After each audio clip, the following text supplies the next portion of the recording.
Hello and welcome to DDOcast, episode 290, recorded live on July 23rd, 4 p.m. Pacific Time. We like to talk about Dungeons & Dragons online around 4 p.m. every Sunday. You can watch us live through G+ Hangouts or on the website at DDOcast.com. Hi, I'm your host, Siegfried Trent. With me is lovely producer and wife, and Trent. Hello, darling.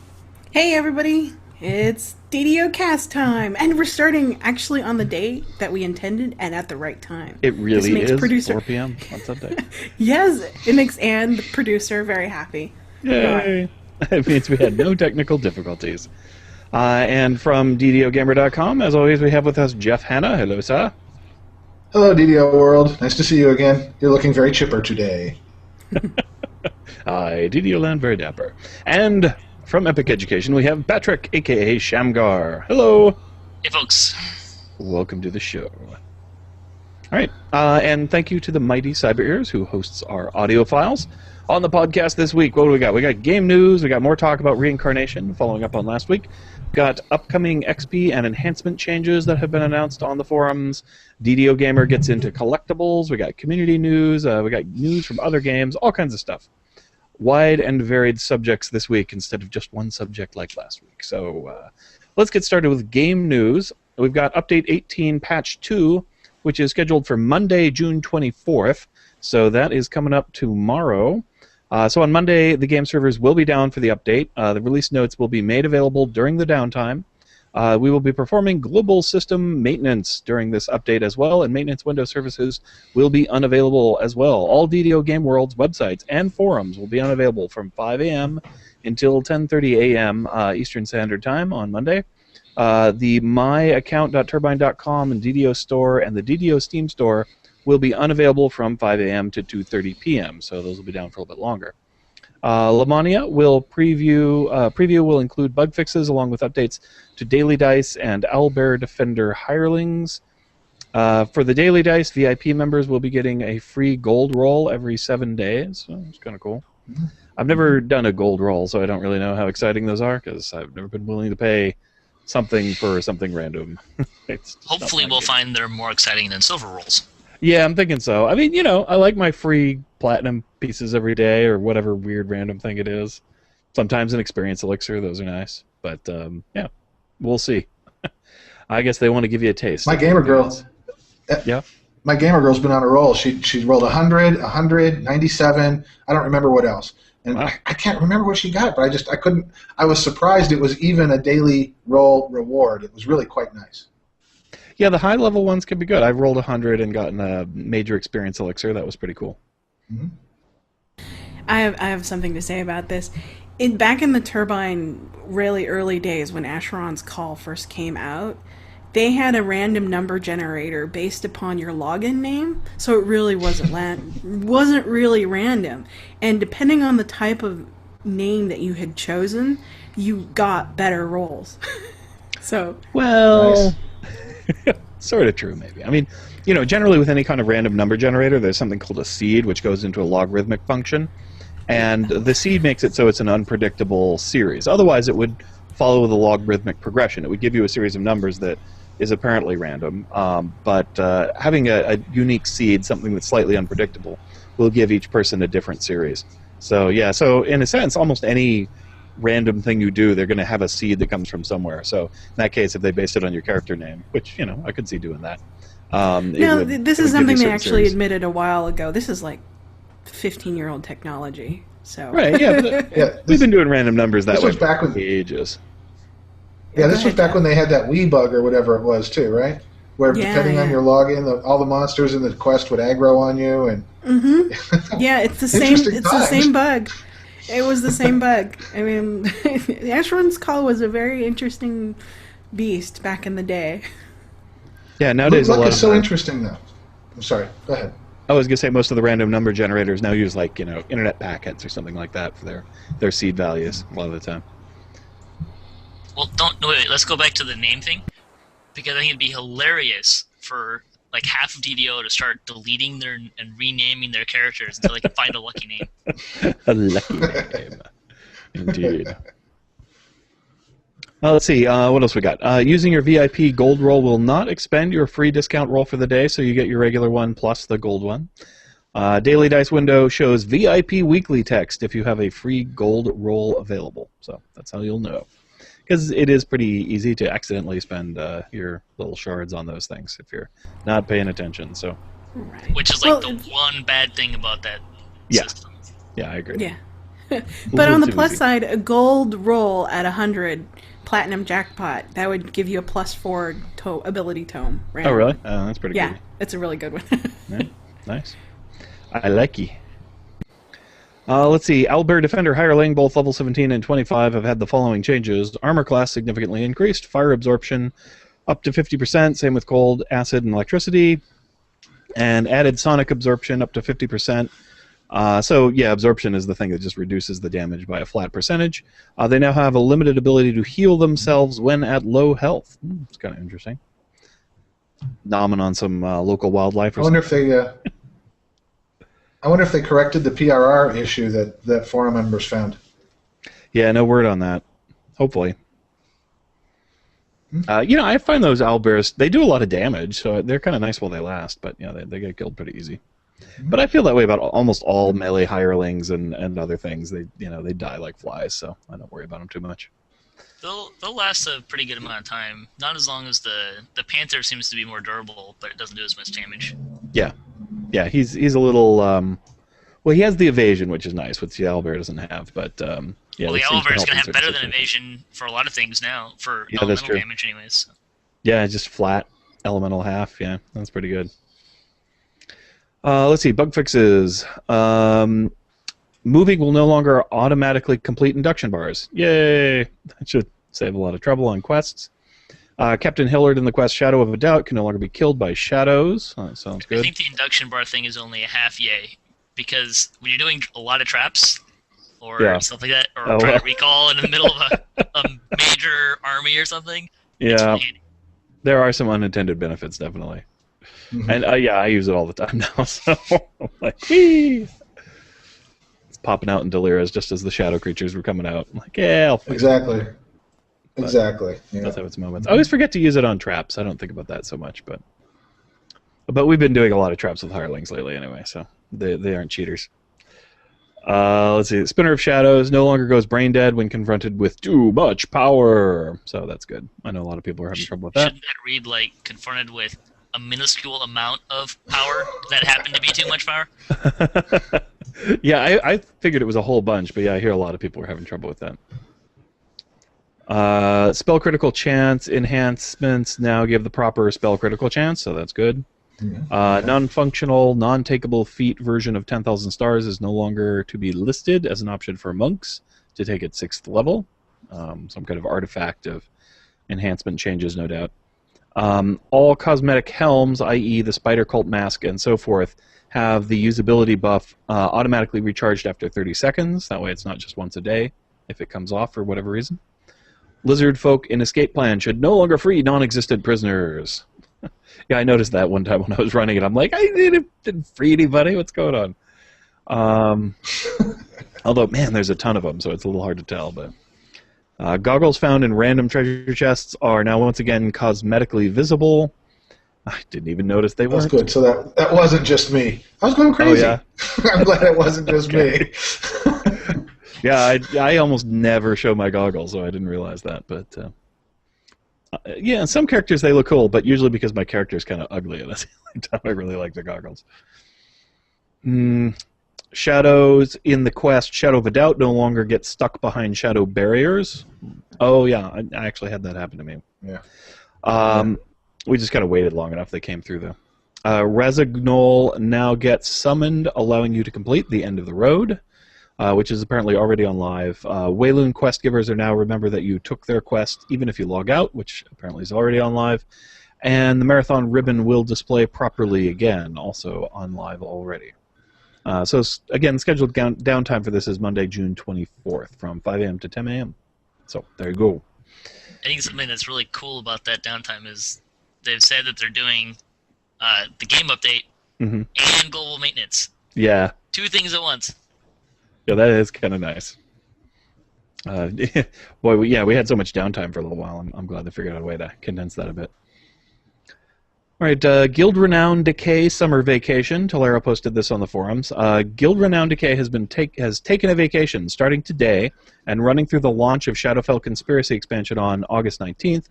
Guilds can now enjoy a decay-free summer. During this time, regardless of the guild size or guild level, no guilds will be subject to Renown Decay rates of any type. Gather your guildies, seek out old members, have fun together this summer. So, that's nice.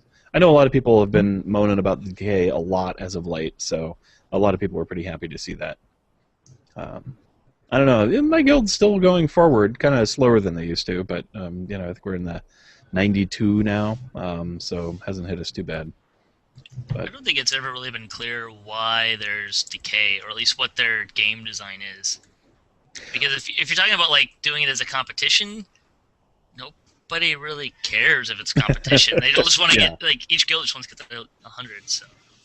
Well, they did. They did post that, right? They did a dev diary on it, and they said they wanted it to be something that you had to actually build your guild to achieve to get to 100 and stay there. They didn't want it to be something that you could get it without doing it on purpose and focusing on it. And they succeeded. You really can't do it without working your ass off. Even without decay, you still have to work at it. I mean, it's still a buttload of guild renown. So. Yeah. Without decay, everyone will get there, right? With decay, you can't get there unless you're just that's what you're built to do. You know. What's going to be interesting to see is how many people get there and then how fast they fall after decay kicks back in. Yeah, there is that. Yeah, because the higher you go, the harder the decay gets. Yeah, I know it was supposed to be a kind of thing where it was a prestige thing. So if you get to 100, you're a very prestigious guild. Only certain elite folk are likely to get and stay there. But yeah, I don't know that this game really has a whole lot of that competitive spirit in it. There's a little bit, really but not a lot. Well, look at PvP. It's the same kind of draw as that competitiveness. I mean, there's certain people that are like, hey, we're the first ones to complete a raid, or let's do a speedrun of a raid or something like that. But most people don't really care. Yeah, I agree. People make their own achievements in the game for the most part. So I'd rather see him ditch the decay, maybe make the benchmarks a little higher to accommodate that, or to counterbalance that a little bit, and give us more guild rewards. It'd be nice to have a few more guild rewards in there. Even if you took the levels, like just made another 200 levels on top of that, and each benchmark from 0 to 100, you just got guys that would give you the same buff but longer. I'd be fine with that. Yeah, that'd be cool. Yeah, that would be nice. Buffs. Yeah, if you were to make them higher, just extended buffs, that'd be pretty neat.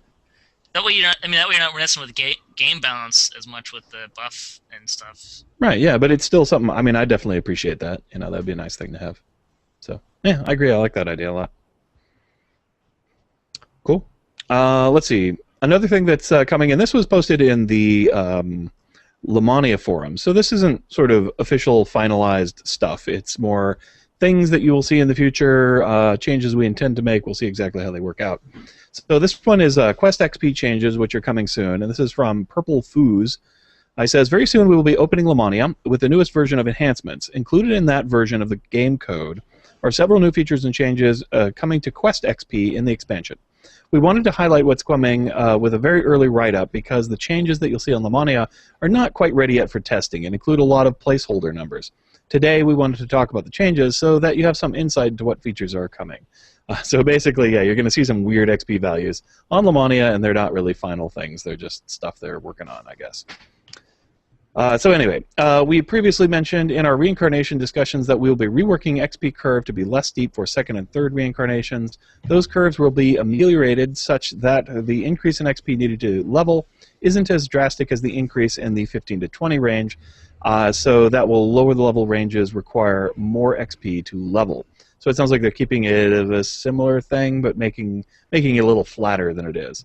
It's very non-flat at the moment, definitely. So I guess I wouldn't mind if 1, 2, and 3 were a little bit more. They're pretty easy to get. Yeah, 19 and 20 is a real grind. It's like pretty sluggy. At the same time, though, it kind of works out in that you start lower, and as you're going up, you kind of, at least I always kind of run out of quests to do by the time I'm ready to level anyways. So. Yeah, generally speaking. I mean, it's pretty close right now. Although, yeah, it depends on how you do it. We got a letter later in the show that people talk about kind of grinding versus quest spreading and how that works out. Anyway, I'll continue with the dev post here. One of the other changes that we're working on for upcoming expansion release is to change over the way quest repetition XP penalty works. Currently, when you repeat the same quest over and over, the XP degrades until the quest permanently gives you very little XP. With the expansion, we will allow the penalty to reset after a grace period, similar to the way chest loot ransack works. Next, a new daily bonus is being applied to quest completions. Every day, a quest will have a bonus added to the base XP value. Playing the quest on any difficulty level qualifies for the daily bonus. Finally, we will be adding a new way to receive bonus XP, sagas. New NPCs will be arriving in Eberron and Faerun who chronicle the deeds of heroes across multiple story arcs and adventure packs. By completing all the quests in a given saga, you can speak with the saga NPC to claim an extra reward such as a large one-time XP grant, guild XP, or even tomes. The quality of those rewards can also be influenced by running the quests on higher difficulties. Right, so there's that. That all sounds really good to me. I like all that stuff. Yeah. I know, people have been calling for the ransack XP system for a while. I do think that's a lot better of an approach. A daily bonus, though, to every quest? Or will it be like, this weekend it's, this adventure pack has the daily bonus in it? It sounds like every quest, but I don't really know. I heard it as maybe even just one quest. Oh, yeah, for a given day? Yeah, it's kind of unknown. I mean, you can read that about 5 different ways, so... Yeah, every day a quest. Well, yeah, it could be. Yeah, I don't know either. Just a quest. That's singular to me. Yeah, that's an interesting question. I don't know. Yeah, the devs are really good at posting things without thinking carefully about how it's worded. It just leaves us all to speculate. In fairness, people are good at posting things. True. Not just devs. The sagas sound very interesting, though. Yeah, they do. It sounds cool. Another way to get stuff for doing the things we were already doing. Okay, that sounds good to me. Can we put in a quick petition, though, that can we do the saga system for the 1750 favor at this point? Oh. Because the +2 tome that's bound to character is a little outdated. Just Let's a bit, be honest. A little bit. Yeah, by the time you get it, you're almost guaranteed to have had a birthday pack or something, or bought a Supreme tome, or even, and this is actually it's even more of a pet peeve for me, the PDK favor guy, the second benchmark, he gives you a pet, which the first time you get it on one character, you get it for the server. Everybody. So every subsequent character, you get nothing. Yeah. Except an item that you have to ditch out of your inventory because it takes up an inventory space. Yeah, they should at least give you another trick. Or give us a reward list of here's the pet and here's a couple different tricks and maybe a cosmetic item or two. Yeah. That would be good. I agree. I just think it's a good idea to encourage us to run different quests. I mean, my gamer girl and I were talking just today about how much we enjoy Three Barrel Cove and how rarely we have a good reason to go out there. So this could be an awesome excuse to head out there. Yes. You wait a minute. You said you enjoyed Three Barrel Cove. Right. I do. Really? We like those quests. Wow. Oh, yeah. Sure. Yeah. Okay. I'm having a hard time believing it. Oh, come on. How could you not like, the Two-Toe Tobias? It's a nice quest. It's fun. Were you a Goonies hater or something? Did it give you nightmares when you were a young child? Oh God, Goonies! I hate it because for what it is, at what level it is, it just comparatively if you compare it with every other expansion pack, it has pretty low XP and pretty paltry rewards. Well, yeah. Well, like I said, quests are still we fun. wish we. Yeah, they are fun, and we wish we had a reason to go out there, but it's beautiful. We don't. I like the adventure area. How about that? You don't like Prove Your Worth either? There's a lot of wandering around out there. Yeah. No. That's the one that has the explorer area that's in this underwater maze, right? Yeah, one of the dings out there is that. Yeah. See, the adventure area is beautiful, and I like it. How about that? I'll give it that much. Back in the day, you had to run those to get your house D favor. Yeah. I mean, we used to run a couple of those all the time. Back in the day, but.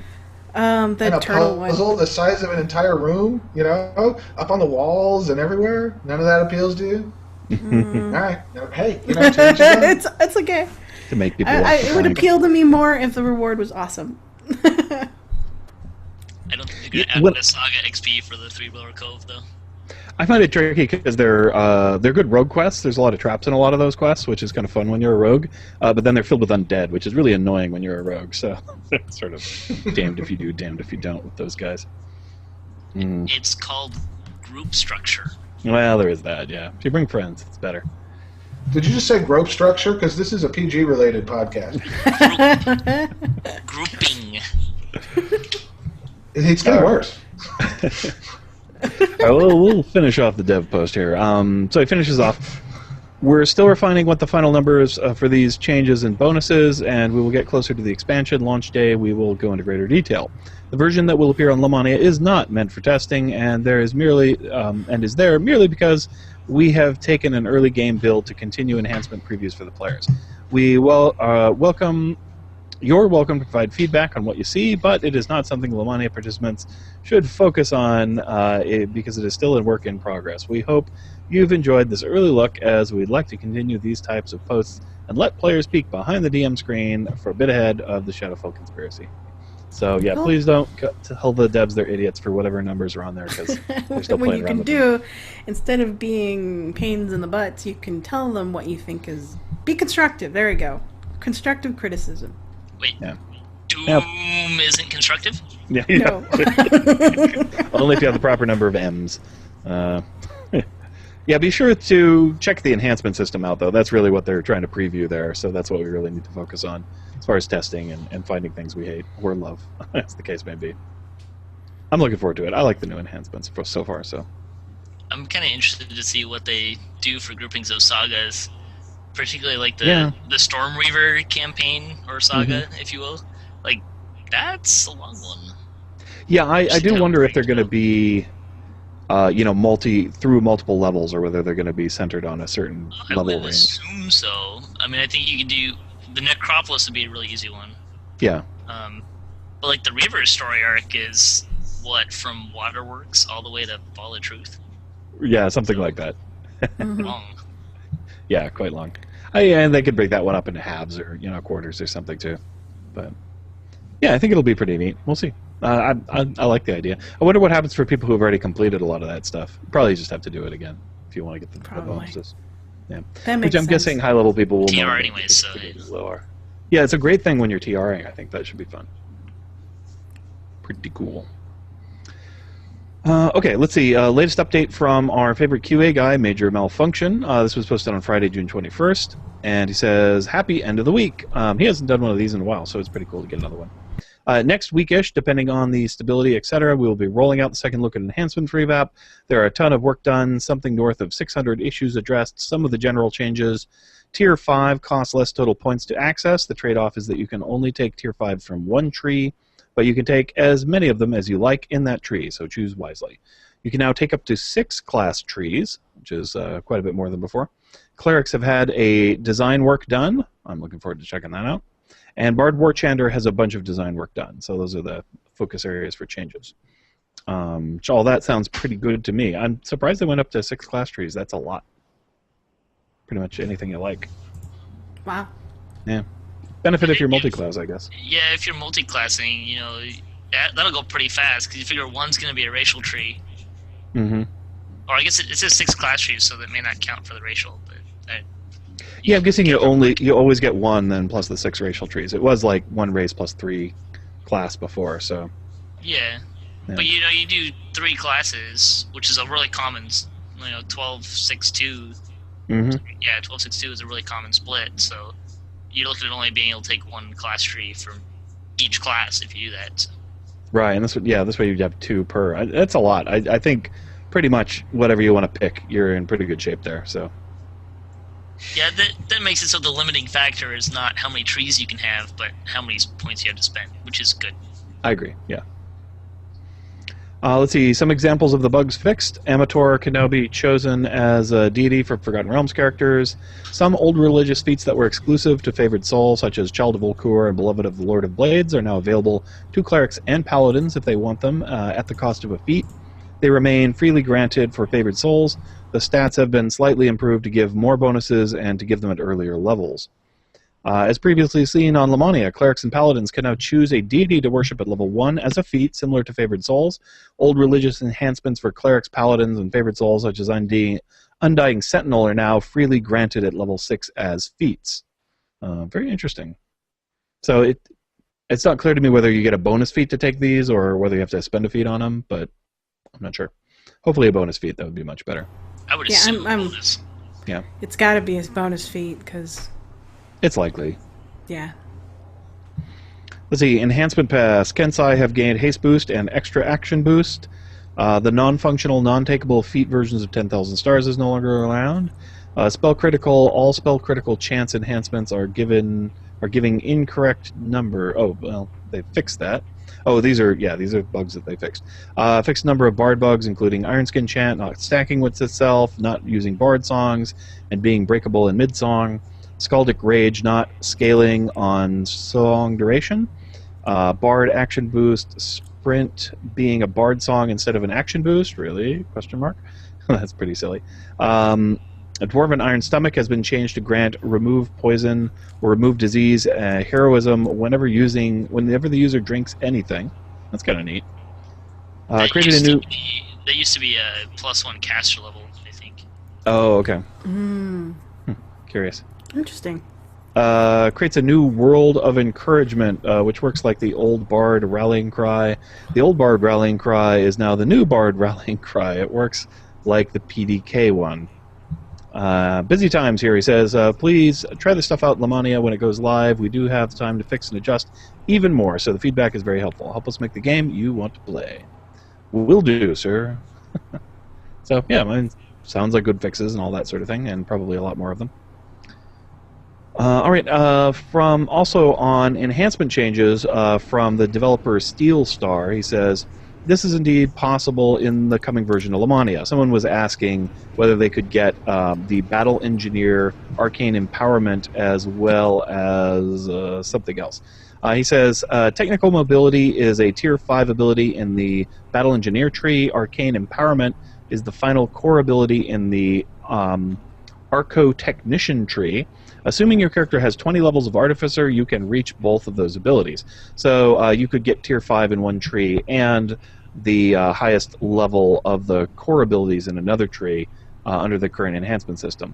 Long story short, you can only take one Tier 5 ability from one tree, but you can still take all the core abilities from any tree you have access to, assuming you meet the class, level, and point spend requirements. Compared to the original Lamania preview, it is now easier to make a character who does this, as reaching Tier 5 in a tree requires fewer points than it did before. So, that's cool. That's cool. Yeah, I remember before you could pretty much only max out one tree. You didn't have enough points to do it otherwise. So, that's cool that you can get around a little bit more. I approve of this change. Yeah, I think that's cool. DDO store news for the week. Now through June 27th, they got 20% off of challenge packs, challenge tools, all races and all classes. That's a lot of stuff. 1 minute of time for use in extending challenges is your free item. Coupon code OMOT01, one per account. And last chance for DDO Store, double bonus points ends July 24th. So that would be tomorrow if you're listening live, otherwise you're out of luck. All DDO Game Time and Turbine Point cards are now 20% off at participating Walmart stores. Good luck finding them, they say. Well, it was very odd because a number of people said that they couldn't find them in stores anymore. Oh, okay. They used to be, it was very hard to find them, like Target and I forget, Walmart included. And GameStop as well. They weren't putting them on the shelves. Just weren't putting them on the shelves, and so that's why they're having a hard time finding them. Yeah, I think but with the big Walmart stores, apparently maybe better luck. Yeah. Maybe better luck. Hard to tell. I don't touch Walmart, so. Yeah, I have not been to a Walmart in a long time, so don't know. I remember seeing them at Target though. They have kind of a wall of Yu-Gi-Oh cards and Game Time cards, and DDO is usually sitting over there. But I haven't looked in a while. That's cool. Let's see. Special feature this week. We're going to talk about reincarnation some more. So, as some of you may not know, last week we launched this Player's Choice design effort, which is an alternate proposal for the upcoming Epic True Reincarnation system, tentatively planned for Update 20. Turbine's initial proposal involved wiping out all your Destiny XP on Reincarnation, both Heroic and Epic, which many players were understandably not pleased by the idea, including myself. There's been lots of good suggestions made to improve that, but I wanted to try and put together kind of an organized effort, a nice, kind of detailed proposal, that sort of thing. And so I posted that on our website and on DDOcast.com and on the general forums over at the Turbine boards, and encourage folks to link and share that stuff. So, just kind of, an effort to persuade the devs as a kind of semi-unified player effort and see how it goes. I mean, I never really tried that. Some people have done petitions and things before, but I wanted to do it kind of from multiple fronts and see how it goes. So far so good. The forum post has gotten a fairly good discussion going. Not nearly as long, of course, as the original proposal did, but that's to be expected. Got a good number of posts of support, as well as a few people saying, I don't really like it, and a fair number of questions. And I tried to be very diligent about answering people's questions so they knew exactly what I was trying to propose. Definitely found that some people had a hard time understanding my thing. I tried to make it really clear, but because I have a slightly different paradigm on how it works that kind of plays against the way Reincarnation works now, I think it confused people. So I did discover that an example of how a character might level up, kind of like our little role-playing, but a little more explicit, seemed to clear things up. People understood what I was getting after. We did have Vargoyle post, he's a dev, post on the thread saying the mechanic was interesting. So I'll take that as a good sign. At least I know that developers have seen the idea and will take it back to their hive and consider it. So that's a good thing. I don't know. Yes, dear. That dress looks very interesting. Yes. Well, yeah. that fancy new hairdo, very interesting. Interesting. Yeah. See, now I love interesting. I love things that are interesting. Boring, I don't like so much. So I don't know, but. And they do have something. They've come up with a post here. Dev Philo posted on the official forums. He sort of said, well, the devs, we're considering a lot of options here. So thanks for your feedback. We've kind of got like two main options right now. Option 1, which is an XP banking system, and then option 2, which is a keep your destiny XP system. So at least the general idea of keeping your experience points is on the table. So that's good. Not sure my post had anything to do with that. It was made actually before mine, so we shall see. I don't know. A lot of people, a fair number of players really liked the idea. I think the people who didn't were essentially very much against the idea of TRing their epic character down to level 1. They just didn't want to go to level 1. They'd rather go back to level 20. So that was probably the main point of dissension between my proposal and what a lot of people wanted. There were a few people who were like, yes, I want people to lose all their XP, like all their Destiny XP, and not be compensated for it. Because, damn it, that's what Reincarnation is supposed to be. And no, I don't have a character with all the Destinies capped. I'm not sure what those people's motivation is exactly. But happy to have their opinion. Got a little bit of flack for offering a prize for people promoting my system. I can understand that. All I can say is I'm neutral good, so I don't mind cutting a couple corners or offering a small bribe for people to do the thing that I would like them to do. I don't really see it as any kind of direct influence. It's just sort of more a way to give away something that we had already and coincide. I like synergies. Take two objectives, mesh them up into one objective. That makes me happy. Yep.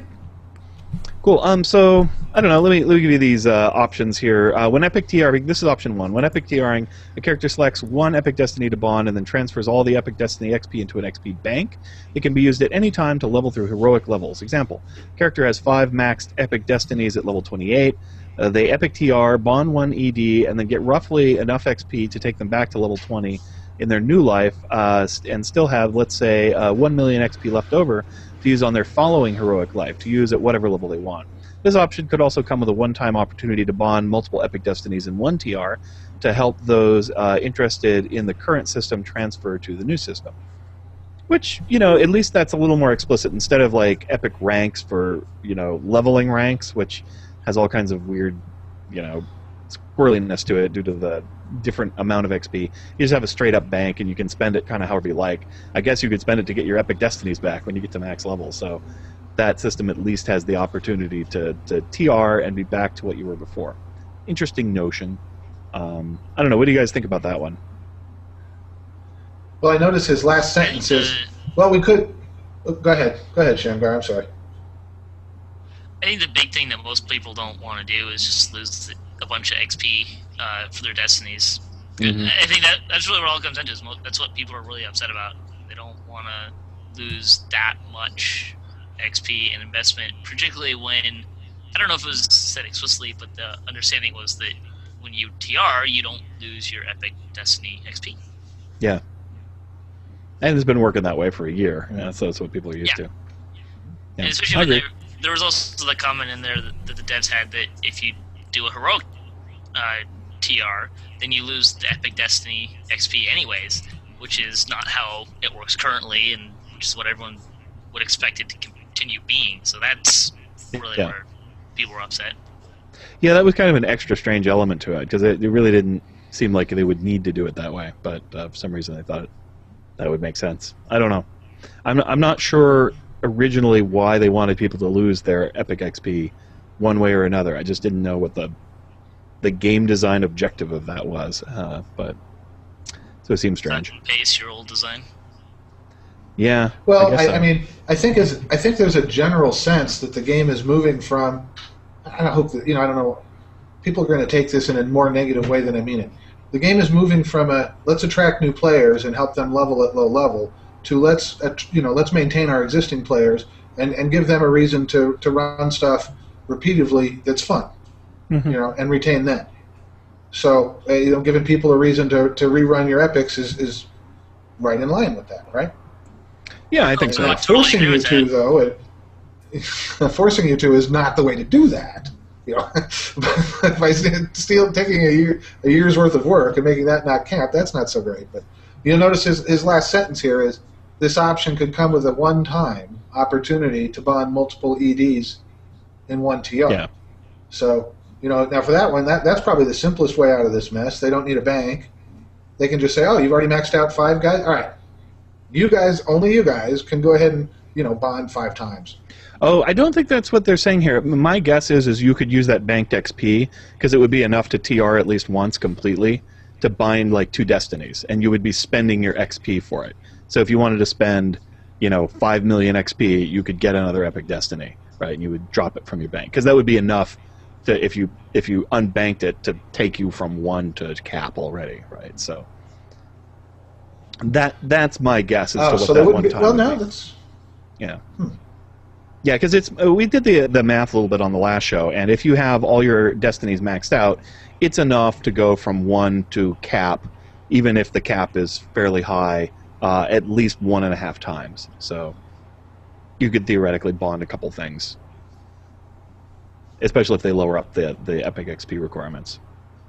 Yeah, or don't make you redo the heroics. Yeah. So I think that's why it'd be one time, because you could do it right then and just say, like, let's just pretend I just spent it all on leveling a couple more times, and we'll get that taken care of and clear out my bank. Option 2 is they keep the Destiny XP system. When Epic TRing, a character selects 1 maxed out Epic Destiny that he or she will acquire. The past life feat for the Epic Destiny is then flagged. Starting out, you cannot get more than 1 copy of each Epic Destiny past life feat. The character then starts at level 1, but all Epic Destiny XP is preserved at whatever levels it was at originally. So that's a lot closer to the system that I came up with. Right. Mine's a little bit of a hybrid, because basically I said, well, if you just keep all your Epic Destiny XP, when you get to level 20 and you're going up to cap, you're not really progressing your character much. There's nothing you're really working on, because the actual levels are pretty boring, and it's the Epic Destinies that are kind of fun. So, mine clears out 1 Epic Destiny that you chose to work on, so that you have something that you're getting a bonus for as you're leveling up, just to make the leveling process a little more interesting. But by the time you're capped, you've already paid off that 1 Epic Destiny that you cleared out. So that's basically, mine kind of falls in between these two, but it's more like number 2 than number 1. So, but both of those sound halfway decent to me. I guess the banking thing, it seems unnecessarily complicated to achieve something similar, and it sort of bypasses the whole point of TRing, which is, to me, as a game designer, it's there to make you play more of the content of the game, so that you're not just playing end game. It makes the whole game end game to some extent. Let's see. And they also said, we are considering more than just these two options, but we thought you would like to know a bit about what we're currently thinking. Thanks again. So hopefully they're also considering the player's choice design, because we'll see how much influence that ends up having. I find it very interesting that they mention flags in sort of option number 2 of this description. And I'm surprised that you can't create like a system where you can pick and choose what kind of TR you want to do. You know, like have a little ahead of form. time. I want to do this, I want to do this, and I want to do this. Yeah. And I mean, I generally bam. plan out what my TR is going to be once I start it. I mean, I know at class levels I want to take and that kind of thing. So, but I'm sure there are some people who freeform it. I don't know. And you could just do it when you get up to cap. You pick a capped epic destiny, and boom, there you go. You're off to the races. But I don't know. Let's. I don't know, Shamgar. What general approach would you favor as far as the epic TRing? I would say if you're gonna lose any epic destiny XP, you shouldn't lose more than like 1, maybe 2 capped destinies. You know, probably the one that you're actually getting the feat for would make sense. But I don't think there's really a problem going back down to level 1. I know some people don't necessarily want to do it, but I think that's a reasonable cost to get the past life feat. So, I mean, I'm not really a big TR guy. So, but at least let's not clear all of your epic destiny XP. That's a lot, and you're not going to get people that are going to want to do it. It's too much of a cost for the benefits. Yeah. Unless the past lives are so good that you're going to be game breaking. Yeah. No one's going to do it. Why would you give up that much work and XP to do that again? Yeah, especially since grinding some of those out is really boring, basically. Well, I definitely thought, like, if you combined Epic Destiny farming with your regular TRing, in a sense, you could design your character class to coincide with whatever epic thing that you're working on, and that give you a nice synergy. But yeah, I mean, if you knew about the system beforehand, you could kind of work towards maximizing the efficiency of it. But the thing is, it's not that hard to level 1 to 20. Yeah, some people don't want to do it that much. Sure, but that's the cost of getting a past life feat for heroic. So you're getting a past life. You can get a past life feat for heroic and the epic past life feat. Yeah. So I mean, if you wanted to, you could split them up so that if you got the epic past life feat, you only went down to level 20, but you could do both at the same time and go down to level 1. But that could be a coding thing. So. Yeah, I don't think that would be too hard. A lot of people. There's a pretty sizable faction that would like to epic TR just back to 20, and basically just have an epic character and play in the epic levels. And I don't know if that supports, if that's a Turbine goal or not, if that works for them. I definitely feel like there's a lot of good content at the lower levels, and the whole point of the thing is to get people back down to the bottom. But if there's enough epic stuff that people are happy running just epics, then I certainly wouldn't be opposed to a system like that. I wouldn't have anything against it. I was just trying to, on mine, satisfy what I perceive to be an overall design goal on the system, and to preserve that. But yeah, you never know. I'd certainly support one that goes down to 20 for the epic things as well. Okay. I had a quick question. And in option 1, it mentions this sort of XP bank that you can later use on an epic destiny. Now, would that bank be persistent, or is it once use only? One-time use. There you go. It sounds from the description of it here that it would be persistent. So they said, let's say you get roughly enough XP to take them back to level 20 in their new life, and they still have, say, 1 million XP left over to use in their following heroic life. So that would indicate that you can kind of withdraw from the bank whenever you like. So it would be persistent throughout lives, and so technically, you could do how many ever X too many TRs, and then say you're on the last leg of your completionist, and you could start spending it willy-nilly. Yeah, I mean, you could sort of save it up, level yourself back up to cap, and then buy back all your epic destinies, I guess. I mean, I don't see why you couldn't. Sure. So in a way, you could use it as a system to preserve epic destinies, or you could burn them off in order to get XP at lower levels or mid levels or wherever you got stuck. I mean, there is some nice flexibility to the banking idea. Yeah, Jeff? Were you raising your hand? I just had an idea. Yeah. Okay, I'm all excited. Okay, I'm listening to all these ideas, and what I'm hearing is a ton of coding to support a state that isn't intended, right? Because we don't know what their new design state is, but it doesn't include a bunch of people who have Epic Destiny XP that they didn't earn according to the new system, right? Mm-hmm. Do we agree that that's a given? I think so. I'm not totally sure what you mean by that, but All right. Right. Okay. In the future, there will be people who leveled through the Epic Destiny system in its new format, mm-hmm. right? And people who had already been in the Epic Destiny system and leveled some other way that all of the code now has to support as well. I think I understand. You follow what I'm saying now? Yeah, I think so. Okay. So we're talking about re-engineering how Epic Destiny works and when you can bond and all this stuff to support the state that won't be possible to create in the future, right? Because it's only possible to create because we've been doing it for a year, and in the future the system will be different, right? Does that make sense? So, okay, here's what I would rather do. Instead of coming... It makes sense, but I think what everyone's saying is, why are you changing the system? You don't have to change the system. Why are you changing it? Okay, that's a different question, all right? So, I mean, I give the game designers, in my mind, the right to design the game, and that's going to include some changes. You can argue that it's a superfluous change. That's a whole different discussion. And I'm not disagreeing with you, I want to have that discussion at another time.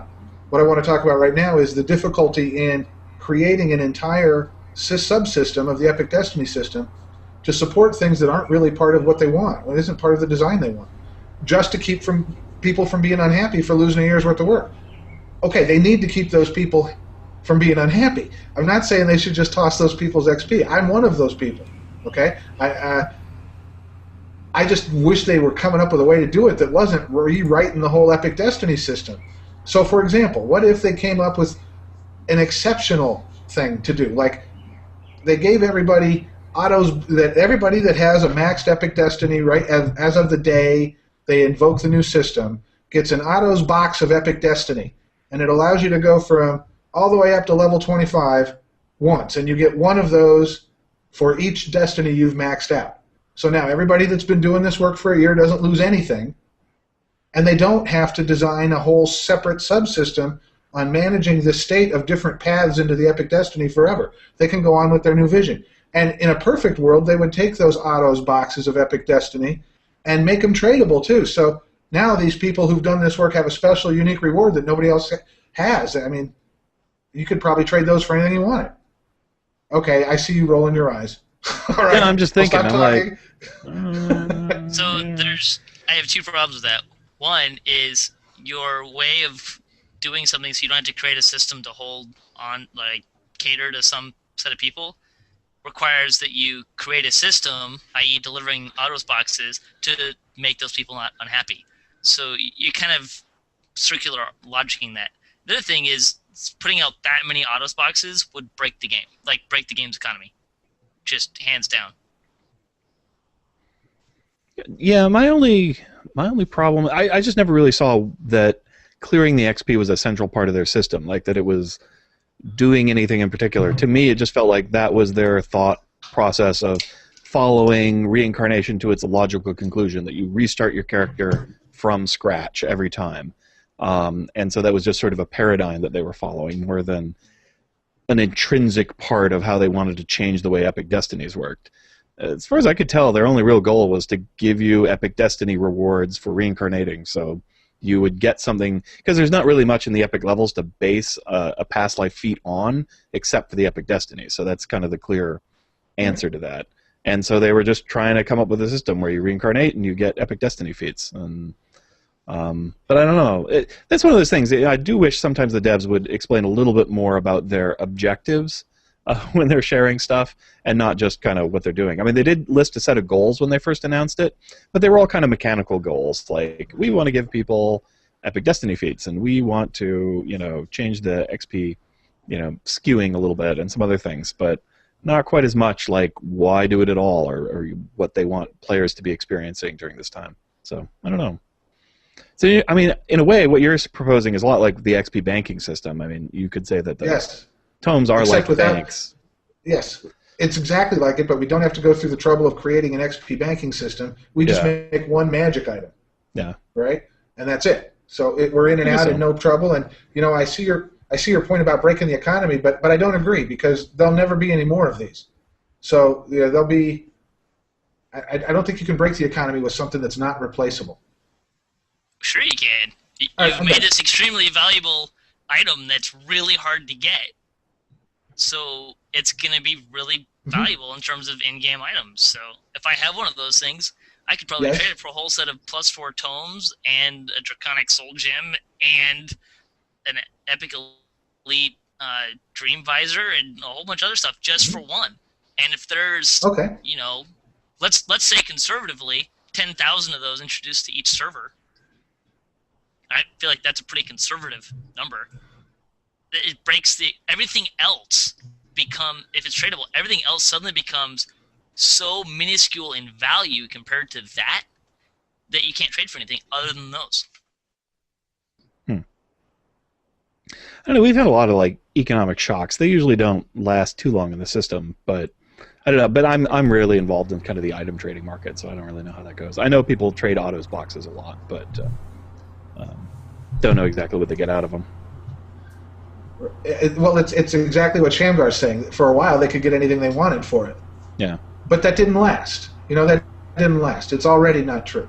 So, I heard everything Shamgar said. I just didn't hear anything bad in it. So, yeah, I'm sorry, I don't think it's bad. It's just if you speak in terms of economy, if you introduce something high value, it is like with any economics, and that is the system will balance itself out. And since it's a non-renewable source, the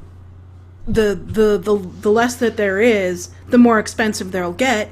But then not everybody, only a few will be able to afford it. So it's going to be inconsequential at that point. Yeah. So as a resource, I think it's fine. I don't think it's bad at all. So sorry. And who does it work who does it work to the advantage of? Right? Oops. Yeah. Oh, he's so mad he left. No. He probably dropped out. Yeah. So, but okay, so some people are going to get, maybe 12 very, very valuable items. And who are those people? The people who are otherwise being kind of screwed here a little bit, right? Hey, instead of screwing them, let's enrich them. All right, I'm done.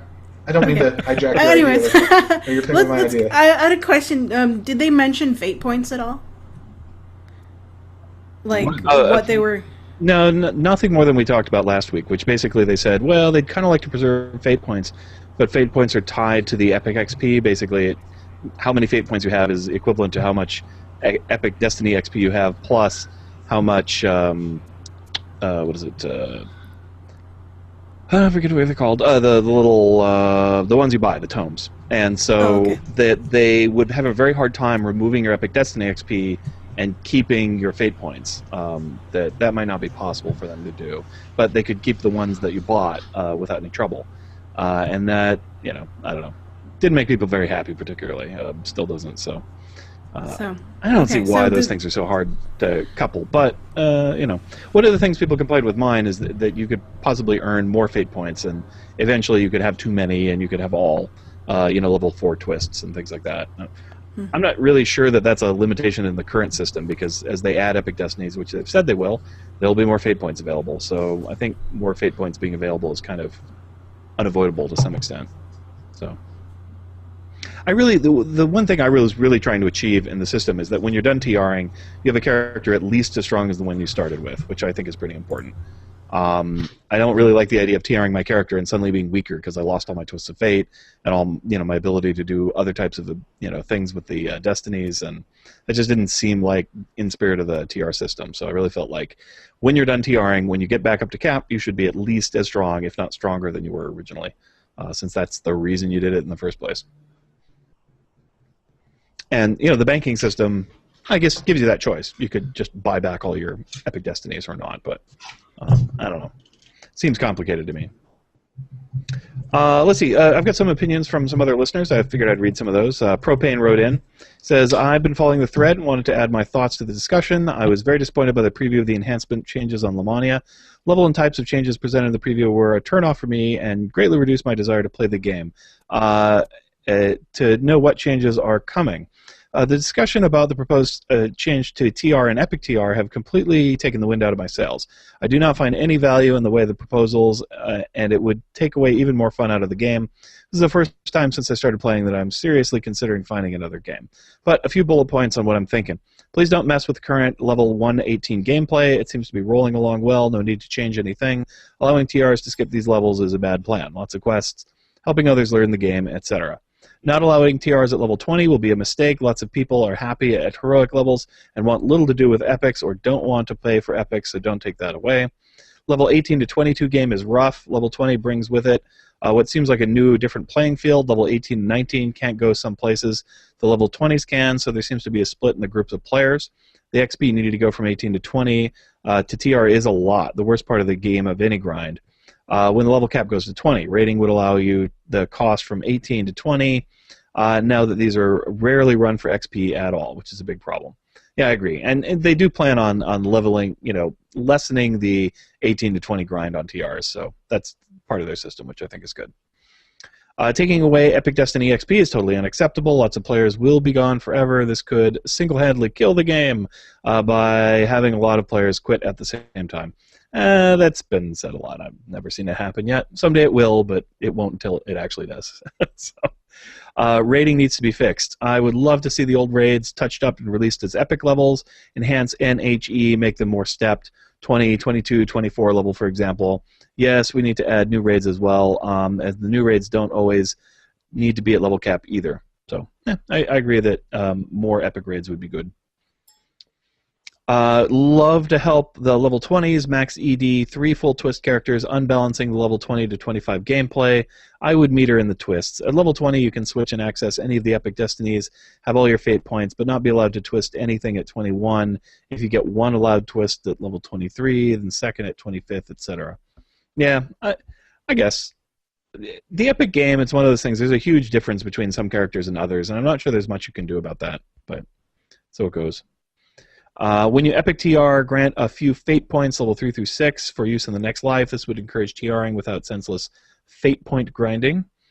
That is if you're going to clear them out. Allow an Epic TR to gain another twist at level 27-ish. Oh, I see. Yeah, that'd be a good idea. I do think as they expand the Epic levels, they might need to add more twist abilities in there. I'm looking forward to more dev conversations on the topic, as I think we all are. All right, Quijon, who wrote in last week as well, says a couple thoughts on your proposal that spring to mind. One, because iconic characters start at level 15, I'm not convinced that they should be TRable at 20. That would seem like quite a short journey, but as long as I can Epic TR and still get the iconic past life feat plus an Epic Destiny past life feat, then that's not a problem. Two, will you be able to TR even when you have locked in all your Epic Destinies? Reason for bringing this up is that Glenn says that you will need an unbound past life to be able to Epic TR, and that implies that you can Epic TR into an iconic. This mismatch here is that there are 12 iconic past life feats up for grabs and only 11 Epic Destinies available to lock in now. I know you're nitpicking over the minutia on one post that Glenn put up, but I still think we both know that when it comes to the specifications of the system, the devil is in the details. Yeah, and I'll answer this question. I agree with that. Yeah, I haven't thought about it too much, but I assume you can always heroic TR if there's something available to you, and always epic TR if there's something available to you there. So, and I did put in a thing in my system where if there was nothing in the heroic tier that you could possibly get, then you could just epic TR to 20. Just as kind of a safety valve, although a lot of people would like to do that as a choice rather than have a fixed system for it. All right, 3, unlocking a 38-point build is a character feature that is retained when you Epic TR to a 36-point build. If so, when you Epic TR and then Heroic TR, you don't lose the 38-point option. Yeah, that's the way I see it. Basically, you just get +2 when you TR. If you Epic TR, you get +2. If you Heroic TR, you get +2. But if you're doing Heroic, you can't go above 36, and if you do Epic, you can't go above 38, and it's just like that. So you get +2 regardless. It's just a question of whether you can use the additional +2. So long as you Epic TR'd once, then if you epic TR'd from 36, then you go up to 38. If you epic TR'd from 28, then you're only going up to 32 on that TR. So that sort of thing. Fairly straightforward. Let's see. I'm not convinced that iconics will count as classes for the purposes of heroic completionists, partly because they will start at level 15, but also because it would mean existing completionists have to do another 4 lives to regain it. Completionists, even when a new class is introduced, if you lose TR again, you will no longer qualify for it at level 3. And why level 3? Well, level 1 through 3 takes less time than one set of ship buffs. When an artificer or druid came out, they were spaced far enough apart that it didn't cause any real hassle, but 4 at once might be harder to pull for people who might be a bitter pill for people to swallow. But it won't matter much to me, because if they do, I'll be doing 3 past lives of each to lock in my epic completionist feat. Time will tell. So, as it was explained to me, I don't have a completionist, but you don't automatically lose completionist when new classes come out. Usually, if you TR, then you will lose it again, but you don't automatically drop it just because new classes exist. You have to kind of make that choice. So you'll lose it if you want to go get the new class feat. So that's the way it's worked in the past. Don't know if they're doing that with the iconics or not. I guess we'll find out. I thought you lost it automatically. As soon as new stuff came out. Yeah, you did. When Artificer and Druid came out, all the completionists immediately lost completionism. Did they? Yeah. And weren't they given some special thing to help them TR into Druid? I forget. I think if you were a completionist already, you got a free TR. Or the Artificer, I think you got the class for free. If you already were a completionist, you got the class for free. Oh, okay. Somebody posted in the forum saying that wasn't the case, but so I don't know. But you hear conflicting information, so I'm not sure. That's the way I thought it was. Not a completionist, don't know.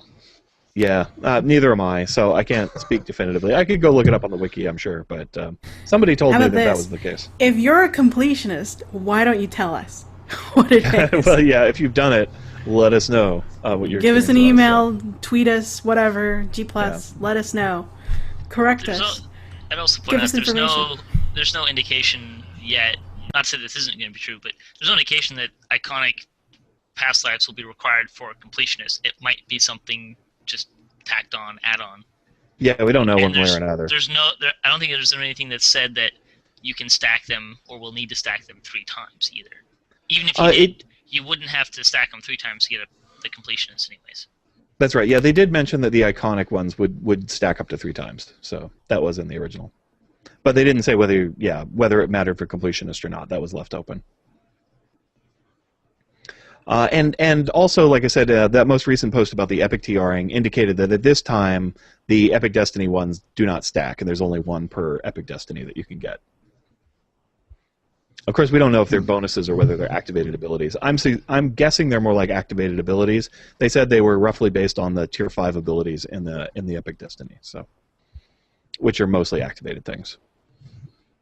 All right, I got one more of these, and then we'll move on to our next topic. Hi, guys. I'm Dwilthon from the Kyber server. I've been listening to your podcast for the past year. I live in Australia. I've played DDO since April 2007. These days, I'm more of a casual player. I've had to cut back a lot and only keep 2 characters going to the maximum value in my playtime. 1 character for epic levels and 1 for heroic TR levels. All the rest are now bank space or deleted when I change to premium. Sadly, I haven't yet purchased the Shadow Conspiracy X-Pack due to the lack of gaming funds. This brings me to the upcoming Epic TR. I can't afford to TR my Epic characters all the way back to level 1 and have no character to play Epic content with friends or with new Epic content comes out. I would love to be able to TR my Epic character back to level 20 so I can keep playing Epic content.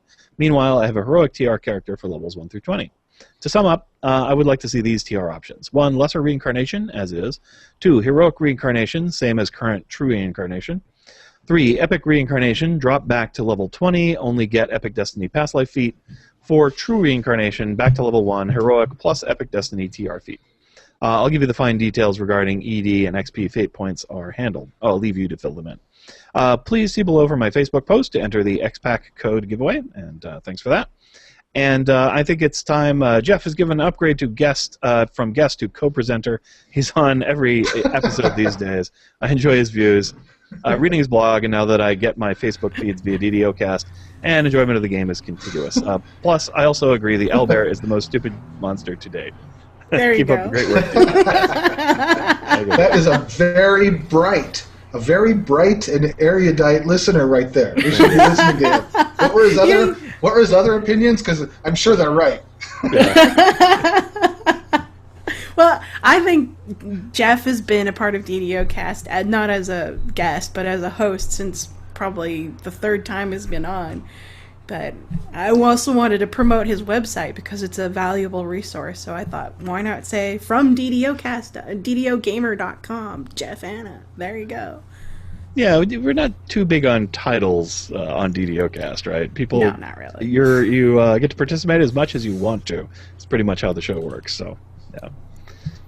But anywho, let's see. So yeah, I should mention, as he mentioned, we are giving away the collector's edition of Shadowfell Conspiracy to folks who promote the Player's Choice design.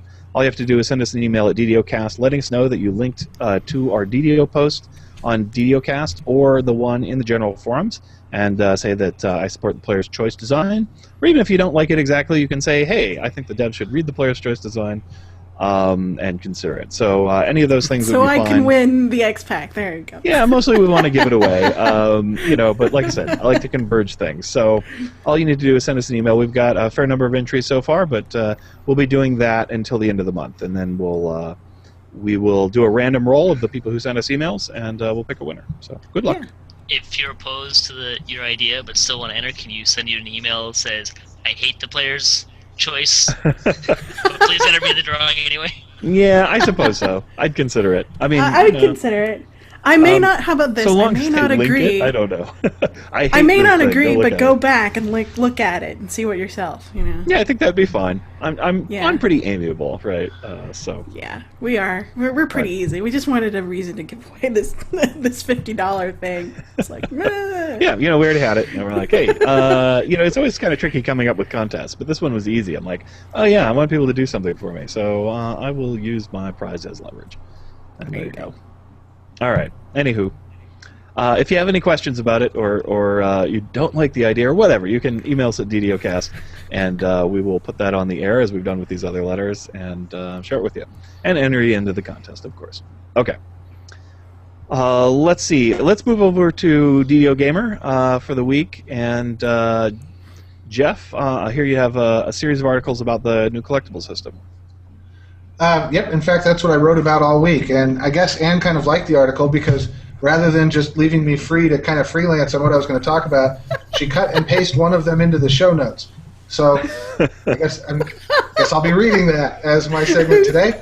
Thanks, Jeff. Thanks for humoring me. It's all good. I owe you one. I did take the time to write about it, so this is hardly doing you a favor. This is doing me a favor too. So anybody who has any questions about collectibles, they'll be on DDO Gamer unless I answer them right now. So we'll get started. Some of the more common questions that I see in general chat when I'm playing the game involve collectibles. What are these things? How do I use them? What are they worth? Especially that last one. Collectibles have been part of the game forever. I mean, for most people, this is going to be no new information. You all can go catatonic for the next minute and a half. I'll give you a high sign when it's time to regain consciousness.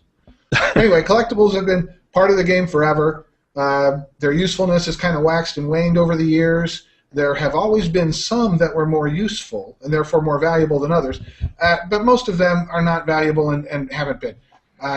They work differently in Eberron than they do in Faerun. In Eberron, collectibles drop when an opponent is vanquished, leaving a purple bag on the ground that contains the collectible. All interested party members may loot the purple bag and gain the collectible. There's enough inside for everyone. In Faerun, collectibles drop in chests or for completing random encounters in wilderness areas. They don't have the same purple bag thing. There's some weird outlier other circumstances. I talk about those on DDO Gamer. We don't need to get into it now. For the most part, though, in Faerun, you're not picking up collectibles. They're being awarded to you. In fact, for the most part, they magically jump into your inventory. To understand the value of a collectible, the first thing we got to talk about is how you can use them. And there are 5 things that you can do with a collectible. You can trade it into a vendor for a reward. You can use it in an alchemical ritual recipe. You can use it in a Kneath crafting recipe. You can turn it into a special collector for a special reward. Or you can turn it in as part of a recipe that yields a random low-level augment. All right? I got to interrupt you here, Jeff. There's actually a sixth thing you can do with them. You can let Jump them in. rock in your inventory. And a seventh is that sometimes I put large piles of them on the auction house, and they actually often sell, even the low-level one. But anyway, we'll get to that. If you want to turn them in, option 1, you go to a collectible vendor. Now, these vendors exist in most of the major public zones. If you click on a collectible vendor, it opens a barter box. One can just kind of scroll about pretty easily to see what collectibles are sought by this vendor and what they'll trade for them. There is a complete list in DDO Wiki. As always, DDO Wiki knows everything.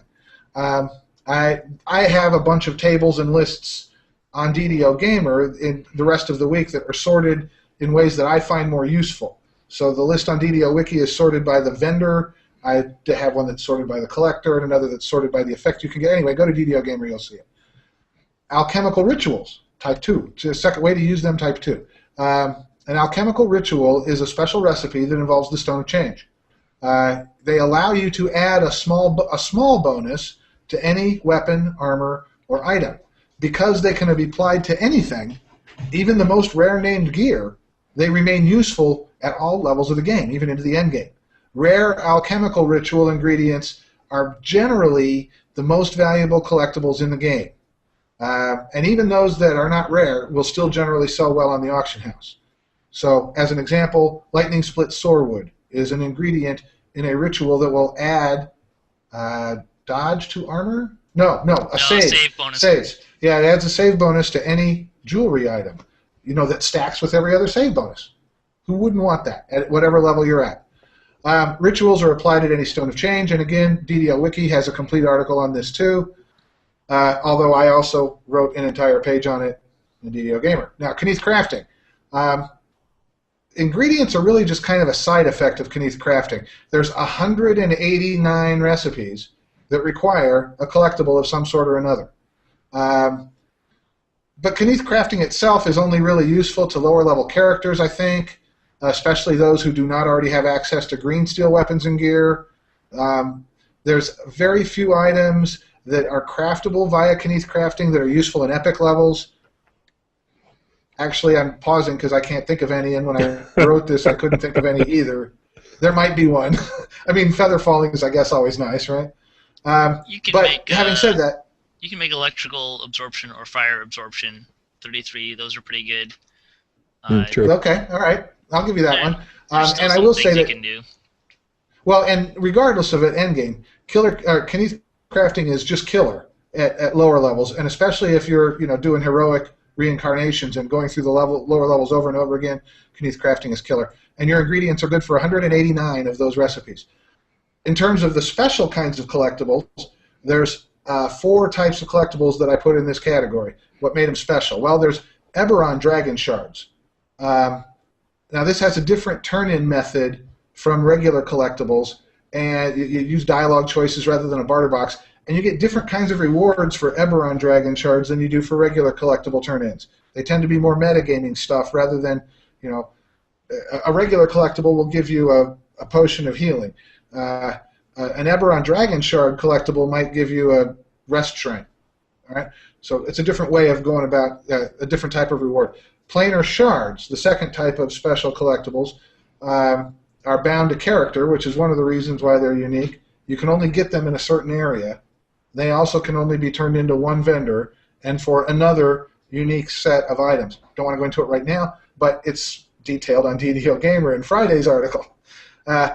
Antique bronze tokens are the third kind of special. They only fall in the desert or from desert monsters. You can only turn them into one guy. He's got a different way of handling his rewards than anyone else in the game. With him, you can get pretty fairly low-level items and armor. It's a random draw. More information in Friday's article on DDO Gamer. And finally, the fourth type of special collectible is called a commendation. These are the collectibles that drop in Faerun, and they can be turned in for some fairly nice, around level 20-ish items in collectible vendors in Faerun.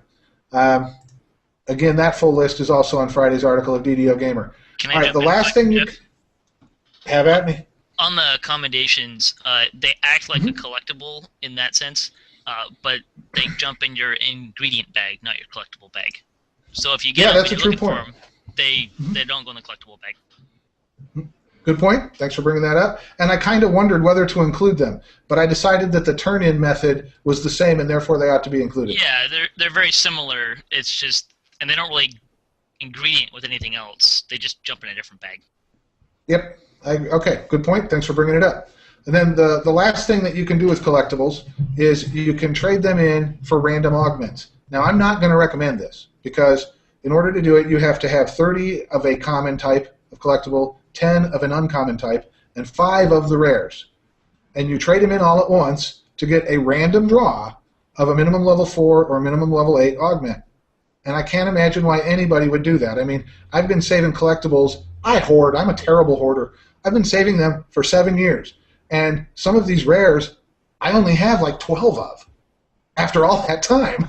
And I just think that they ought to be better than, I'm going to get 2 random draws of a minimum level 4 augment because I can just buy that for a handful of astral shards right from the same vendor. So in my mind, that's not a good use of that. Having said that, there are currently 20 collectibles, most all rares, that have no other use in the game at all except to be traded in as part of these random pulls. So anyway, there you go. That's what collectibles are. That's how you use them. And I want to say again that the details, what can you get for an Eberron Dragon Shard? What can you get for a Planar Shard? Where do you turn these things in? All of that can be found in DDO Gamer's articles this week. Sweet. And that's that. Cool. See, this is stuff I never knew. It's like great. I had one question. Do you have any speculation as to why they tried to do a different system in Faerun versus Eberron? Well, a serious answer or a meta answer? Meta. I don't think they really advanced the game design by doing it like that. I think that Turbine just has a tendency to start new systems every time they do new development, rather than sometimes they carry over old ones, but it seems to be more common to just create it on a brand new system. So there are a few monsters every now and then that will drop an Eberron type reward bag, and sometimes when they do, they'll have an Eberron type reward in it. So you'll get a Faerun Troglodyte is dropping a Blade of the Dark Six. How did that get here? There's no game explanation for it, but we have contaminated their world. Though that would be a great dev diary discussion because the collectible system in general has been through, 2 or 3 different twists over the years, and it would be very interesting to see what the thoughts were behind all of them and where they might see it going in the future. Yeah, it's just very odd that they just keep on tacking on these systems for every a substantial update or expansion, and it just seems very odd. And I wanted to figure out what was behind it all. Well, I don't think the Faerun stuff was technically a collectible system. Like I said, the jump in your ingredient bag, it's just a measure of, you get the gear from those quests by running the quests, getting the quote collectible, and then turning them in. Mm-hmm. Yeah, I imagine they didn't think of it exactly the same way, kind of similar but different. And I like the Faerun system a little bit better. It always confuses me. I thought at some point the devs had just punted the collectible system, right? And they were like, yeah, forget these things. And so there are no shinies out in Faerun, and I figured they were just done with it. But then they go and do a revamp on all the collectors and tie it into the new weapon augment system, or, item augment system. And I'm like, okay, so I guess collectibles still going to be around, still useful for something, except, well, maybe that's not the best use of them. I have given up trying to understand what the devs want to do with collectibles, or whether they care about them or not, or I don't know. It's weird. It seems like I know there's actually a pretty strong continuity of developers in the game. Producer Glenn has been there forever and ever. There's a lot of DDO design people that have been with them a long time. But still, the game design kind of wobbles all over the place, and there's not always a lot of continuity, which I think is actually a pretty good segue into what Shamgar has up on his blog this week. Before you go further, there's another special collectible from the red fens. That's right. That you use to undampen items. Yeah, the That's pearl right, system. the pearls. It's the pearl bizarre. System. I totally forgot it. Oh yeah, the pearl system. Oh god. What are you doing, DDO? What's that? It's so strange. It's a strange and wonderful arcane world. It's just like, oh. There is a certain delight to it, and that it does create a system of mystery and lore where the player will master the entirety of DDO's mechanics. It does give each pack kind of its own little feel a little bit, and it makes it so you have to run specific content to get specific items. Yeah.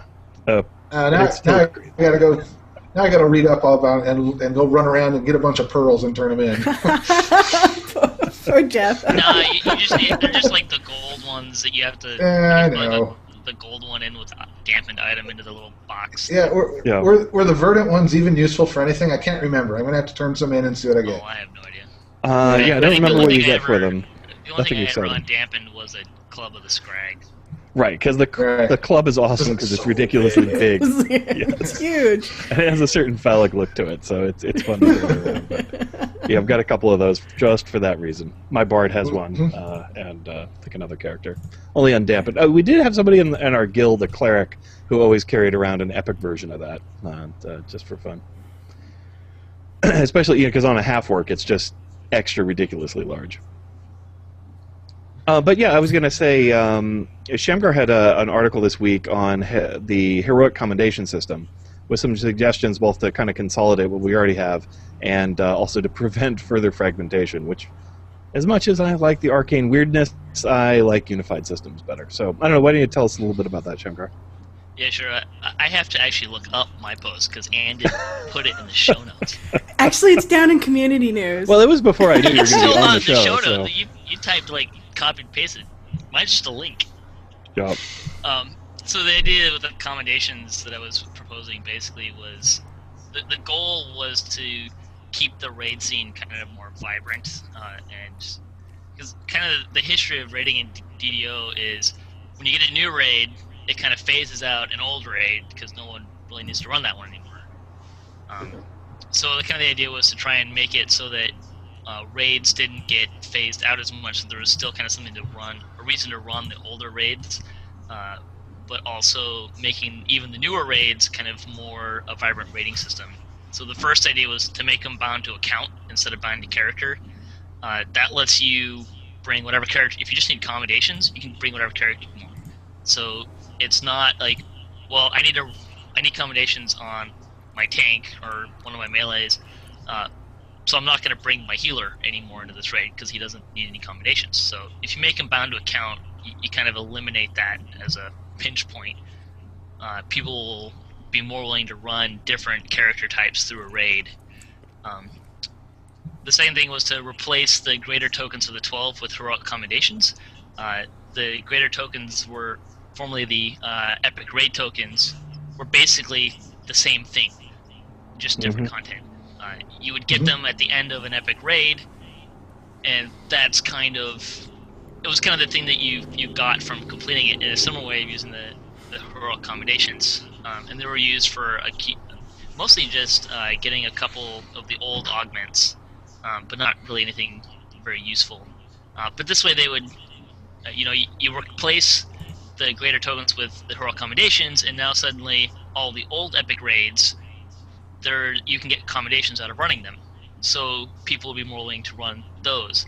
Because you basically need two things for a raid to be on the raiding scene and being run a lot. It needs to be fun and enjoyable, and it needs to be something that you can get a reward out of, and like people want to run it. So if you make accommodations available in the old raids, people will be running those more often. And then kind of adjust the drop rate to kind of keep them even-ish, but kind of lean it towards the newer content. So newer content, we would get more combinations, a higher drop rate. And then kind of the big idea was to add ways to spend heroic accommodations. So currently you can only use them to upgrade items out of Caught in the Web and Fall of Truth. So the idea here was we add more ways to spend them. So those are good ways of spending combinations. But add things like, maybe you can take 3 different shards, epic shards for some items, a couple commendations, and then you can get a specific shard that you're looking for, so you can craft some of the older epic loot. Same thing with seals. Add other things, right? Like the idea is we're gonna make commendations more available. So to counterbalance the influx of new commendations, make ways of spending commendations that people want to spend them on. So you could add all sorts of meaningful things. You could do things like you could trade them in for, what do I have in here? Consumables, like maybe a couple commendations, or a commendation gets you like 20, 25 mnemonic pots or something. We're having like true hearts of wood for reincarnation, which you get for the tokens of 12 right now. Store items, XP pots, astral shards. I mean, go nuts. Like, the idea being that you make ways of turning in commendations that you actually want to do to keep the number of commendations that are out in the economy, your personal economy, because you can't trade them, down lower. And then as you release more content, you'll release new raids, keep the heroic commendation system in place. So even now, I can be working towards future content. Now, I'm still going to have to run that content to get the items to upgrade, right? So you don't have to worry too much about that. That's pretty much how it is right now anyways. And as you release new content, the raid will need to kind of drop a little bit higher rate of commendations. But, maybe their stuff, the newer raid content, costs more commendations to upgrade that stuff to kind of counterbalance everything. Cool. Yeah, I think it's a good idea. I definitely like it. I mean, yeah, because we really need to have more of the end-game content be viable all the time and not just sort of pass into the great history of DDO. And the great shame is, there's a ton of great raids out there. There's some lousy ones, sure. Yeah. But a lot of the raids are really good, especially even in epic content. But no one runs them anymore because there's nothing to get out of them. Yeah. So newer players that might want 1 or 2 pieces of gear out of those raids, or even just to play those raids on a semi-regular basis, like just kind of experience the vast raiding kind of history of DDO, they're never going to play them because no one's ever running them. Because there's no reason to run them because all the gear's either outdated or it's too hard to complete. Yeah. And I think Turbine would get a lot of mileage out of that. Just the time it would take to epify a few more of them and to unify some of the rewards out of them would pay back in giving them a lot of endgame content that people would be interested in running. Because if it's too narrow, people just burn themselves out real fast. And a part of the theory behind this is, minimal coding, right? So you replace the greater tokens with hero commendations, maybe up the drop rate to make it more comparable to what we have in Fall of Truth, which is a good baseline to start from. And they kind of work backwards. Older content has a lower drop rate. But then, you have to code in some things like being able to ways to spend them, which you can almost kind of do once you have it set up, you can kind of do in your free time. So yeah, and I'm sure there's tons of players out there that would love to complete 2 or 3 epic items from the Sands or Vaughn that they never got that stupid 1 shard or seal from. Yeah, absolutely. Yeah. I would certainly love that. I guarantee you, if you make it so you can turn in, 3 shards and 5 commendations for any shard you want out of that content. So the 3 shards have to be the same content. Yeah. And then a couple commendations, and then get a shard from that content that you actually want and are looking for. It would revolutionize that content because people would start running them, so that they can actually complete the items that were previously uncompletable. Because how many times have you ever seen a ring of spell storing shard? Yeah. Yeah, exactly. Really hard to get those things out of the desert. Yeah. That would be way cool. I like the idea a lot. You also had a series of articles that you've been writing, raid reviews, which I really like. They're pretty short and kind of to the point. And you give an overview of the raid and then some of the tactics and some of the loot that you get out of it and the way you used to run them kind of historically and the way you run them now, stuff like that. Yeah, a little history, a little fun. They're kind of meant to be a little tongue-in-cheek at times. The Abbot is probably one of the ones that's more noticeable in that, right? I think I used the phrase accursed ascension in like every other line or something like that. Yeah. Well, those are cute articles. I definitely recommend people check them out, especially if you're looking for stuff to go run and you don't know about it, or if you're looking to buy some adventure packs and you want to know what the raids are like. I think those give you a pretty good idea. So. Yeah, they're snapshots though. You're not gonna read them and know everything there is to know about the raid. It's just kind of a quick flyby overview, But there's like a section like, what do you need to know? Yeah. So you don't go in there and totally hose the raid or something. Yeah, well, if you really want to know all the details, you can go find the appropriate Epic Education article, and you'll be good to go. Actually, I don't think I've done. Well, you haven't covered all of them, no. Yeah, well, I think the only one that's actually epic. Well, I guess the DQ and the Fawns I've done, but most of the raids aren't actually epic, so I haven't. Oh, that's true. Yeah, that's a good point. There are kind of guides out there, though. Oh yeah, absolutely. Okay, well, let's quickly go through the what you've been doing part of the show. Pretty much the same as the last couple weeks. Playing my own TR, got up to a level 11. Did some random green steel crafting. I guess that's a little different than last week. Both trying to put some stuff together for the TR guy. I try to figure out what weapon is the most generically and universally useful green steel to own. I'm not sure. Maybe a quarterstaff of all things. I don't know if a druid gets uncentered or breaks their oath if they have a green steel quarterstaff or not. Not sure, but trying to find an item that.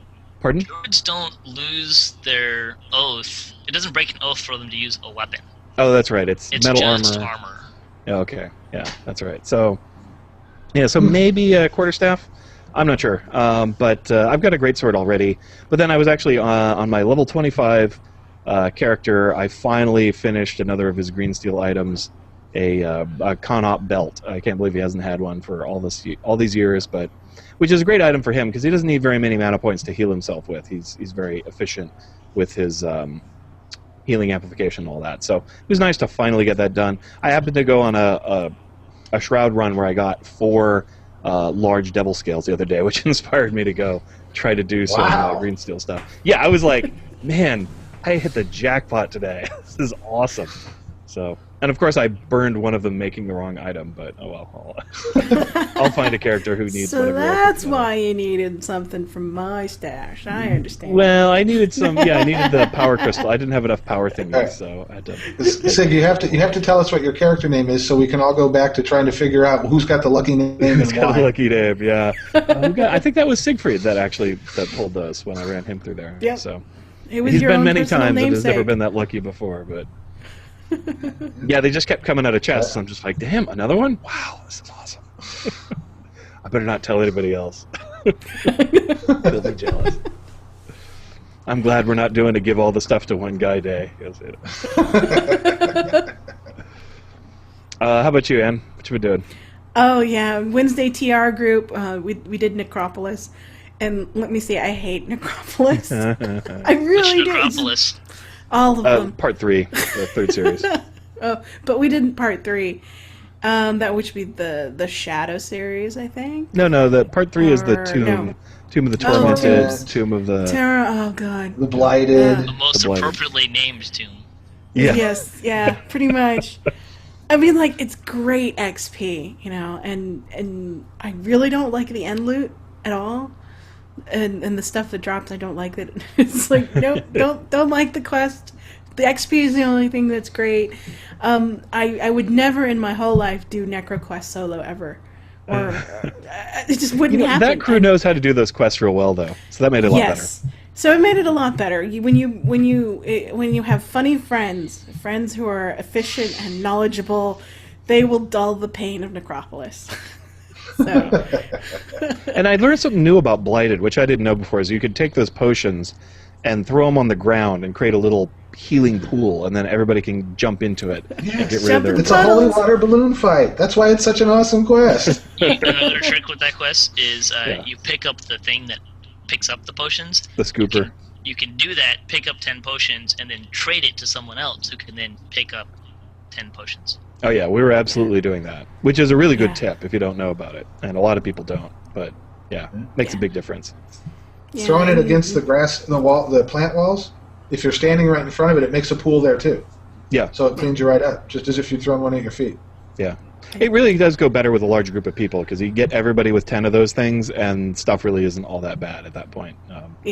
Tough to solo or duo that one. It's just a lot more work. I swear to God, they changed the infection level of that quest. I could have sworn, because I remember the first time I went through, every time you went into an infected pool of water, it would instantly knock down all your attributes by like 2 points, and then keep on going until you were dead.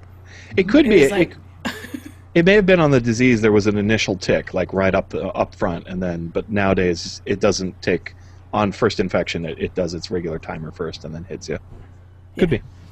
I don't know, but man, I just remember it being more brutal than that. It can be super brutal. I've been in there with. I think the first time I did it, we didn't know what was going on. We just got annihilated. It was horrible. It was. But yeah, it wasn't pretty. But thankfully, we had good friends who knew it, and they were funny, and I also put up Fringe and watched at the same time because I'm a barbarian, and it doesn't really matter. I'm just hack and slashing.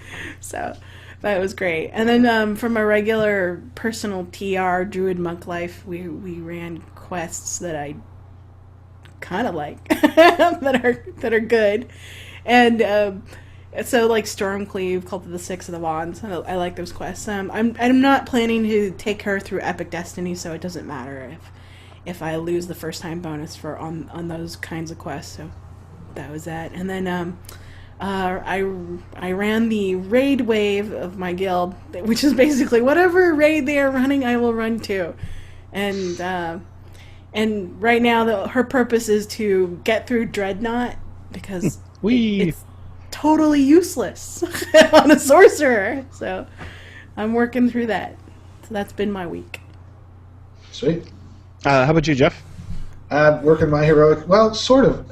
I had to go to a backup heroic TR because I mentioned last week that my gamer girl found a leftover gift box and used it on my main TR, and surprisingly it worked. So, but now we're out of sync. So I had to go to a different character that I had TR'd and hadn't been playing much, really at all, to play with her TR, and it's an artificer. And this is really the first dedicated, consecutive, a lot amount of time I've spent on an artificer. I went out and experimented with them, but this is the first time I've been trying to level one, and holy crap, these things are amazing. Yeah, they're pretty good. I know I'm like 2 years late newsflash. Hey, DDO World, artificers are pretty cool. And I'm sure part of it is because we're still in the 10, 11, 12 levels, and just the heavy crossbow is enough to just dominate most things. I even forget she's got other stuff. Oh yeah, right, Rune Arm. I should push that every now and then, because everything's just dying to the heavy crossbow and the spell usage. So anyway, that's what I've been doing, playing my artificer and enjoying the heck out of it. She's really, really a powerful character. And how about you, Patrick? I just TR'd my favorite soul to finally fix that build. I tried to do this longsword, 2 levels of monk whirling steel strike thing that just never worked. So I'm fixing it finally. But I took a break this weekend to grind out a bunch of challenges with the bonus going on. So I've been doing that most of the weekend, which has been most of my playtime actually this weekend. So cool. Yeah, I do have a battled favorite soul that I really like, but I went with Greatsword. That seems to work pretty good. I tried the longsword thing too, and it just it just never worked. Yeah, and it always felt underpowered. I mean, I'm a decent enough healer with him that I could heal a raid or whatever. But yeah, I never took him through epic content because I knew I was going to TR him and fix him, and I was kind of waiting to see where some of the enhancements landed. Mm-hmm. But I feel like I have a good enough idea now that I can pick the right race and kind of work him up, because he's probably going to be there for a while. Yeah. Cool. Okay, so back to community cues. We already mentioned Shamgar's articles, but DDO Chronicle was out, and they highlighted the Halfling Summer Games, which are continuing on Kyber, which I thought was a great idea. So these are Friday night Halfling-only raids that they run. And let's see, on 6/28, which is coming up, they're going to do Nude Tempest Spine. On July 5th, they got the Reaver. On the 12th, the Shroud. On the 19th, the Hound. The 26th, Vision of Destruction. On 8/2, on August 2nd, they're running Nude Chronoscope. I've never done that before, so that'll be different. On 9th, Tower of Despair. Pardon? I hope it's epic. Yeah. Oh, yeah. Well, yeah. Epic Nude Chronoscope? Awesome. Oh, nice. That would be really cool. Lord of Blades on the 16th. On the 23rd, Master Artificer. 24th, Fall of Truth. Note, this one will be on a Saturday. Because they're unable to run it on the last Friday in August. So that's the gig. That sounds like a ton of fun over on Kyber. So if you have a halfling and you don't mind letting it all hang out occasionally or not, if it's one of the more serious raids, I would join in on that. Sounds like a lot of fun. Also, the DDO Hunger Games are still going, of course. Fun PvP event also on Kyber. Kyber is rocking it with the player events, which is really cool. Runs every second Saturday of the month. The next game is on July 13th, 2013. The prizes are +8 Wisdom, Blue Epic Hard Tor Helm, and +20 Blue Scales, and 500k Plat. So pretty good, a lot of prizes for the Hunger Games. I read a little bit about how the last one went. It sounded pretty interesting. The only controversy they had was whether or not you could use cookies. Apparently cookies were allowed, but were quite a powerful effort for level 4 characters. So, but I guess that's for leveling. Yeah. But my favorite soul would still be level 1, swinging a dinky little sword if it wasn't for cookies. They do come in handy. I especially like the summon ones. So I'm like, oh, look, pets. Yay. Let's see. Summons are really strong at level 1. Yeah, the more powerful summons. Especially, I like the air elementals from the Pirate Cove. I use those to power through low-level characters. Just like, ha! You can't stand up. Yeah. Nope, you can't stand up. Go, lay down. Nice random crowd control. Do enjoy it. Let's see. Chronicle comment for the week. How many hit points does a glass of water have? I don't know. Is it half full or half empty? I'm going to say it has 1 hit point. You hit it from the top and drink it down. Jeff, how about you? Well, I figure most of the cases it's half full, unless it's taking the Pellmaster Prestige Enhancement, in which case it's half undead. Very good. Anne? Oh, well, I guess it just depends on the size, on what kind of glass of water is and who's going to be drinking it. I would choose a Tarrasque-sized glass of water, so it would have it'd have a bajillion hit points. All right, Patrick, number of hit points in a glass of water? All right, I'm going to take an opportunity to have a little... Yeah, I'm going to take an opportunity to have a little bit of a lesson here on percentages, because this has been driving me nuts. This is 100% of its health. This is 0% of its health. This is not 50% of its health. I've seriously had people in Fall of Truth raids telling me that this is 50% of a health bar. Maybe they're confused with 5, huh? Yes, very clearly. But I would say it has 1 hit point per liter of water. Sounds like a good system to me.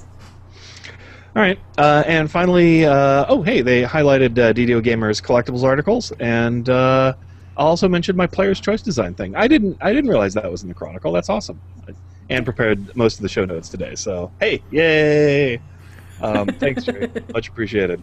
I like that. All right, cool. Let's see. Let's move on to Lightning Post. We got a few more emails from folks out there. Chris writes in. He's also known as Fluffs on Kyber, which is a great name. Little question. He says, it's quite standard for our guild and very annoying. What about yours, apart from TeamSpeak or Ventrilo? What do you guys do with your audio settings? He likes to set the master volume on max, all the others at 0.05 or lower, and then mic volume maxed out and mic gain maxed out. Sounds about right to me. I know most of my guildies run like that, and Anne definitely does. I happen to like the music and the the narrators in the game a lot, so I turn up my other audios a little bit higher than that. But that does can be a problem, like in Fall of Truth. we like to hand out assignments while the guys are dialoguing, since there's a lot of time there while they're dialoguing. But of course, I'm hearing roar, roar, roar, roar, roar, roar, while somebody's trying to talk under that and give us instructions. So that could be a problem sometimes, but I do kind of like my game audio. And if on the rare occasions when I play completely solo, I'll crank up the music and the sound effects because I really like the kind of immersion of all that stuff. But most of the time I keep it down, especially so that I can hear Anne's sweet voice when she's telling me not to do something stupid, like, heal me! What? Oh, You're saying I should probably get a beanie bag and then, like, throw it at you for a heal. Hook it in my head.